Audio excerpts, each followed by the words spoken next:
Hi అండి, నేను మీ మీనాక్షి. ఈరోజు మనం వామాకు పచ్చిమిర్చి తోటి బజ్జీ ఎలా వేద్దాం చూద్దాము.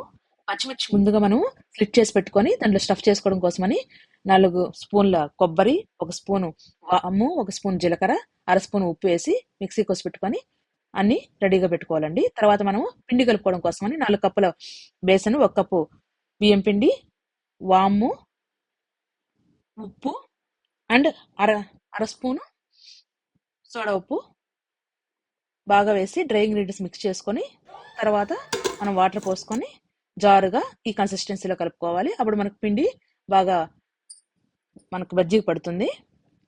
తర్వాత ఇలా స్టఫ్ చేసుకున్న బజ్జీలు వేసుకోవాలండి. స్టఫ్ చేసుకున్న మిరపకాయలు అండ్ వామాకు తోటి నూనె మీడియంగా కాచుకొని బజ్జీలు కొంచెం దోరగా వేగనిచ్చి తీసి పెట్టుకుంటే మనకి వేడివేడి బజ్జీలు రెడీగా ఉంటాయండి. ఇవి చాలా టేస్టీగా ఉంటుంది ఆ స్టఫింగ్ వల్ల. ట్రై చేసి చూడండి, వామాకు మీకు బాగా నచ్చుతుంది. Thank you.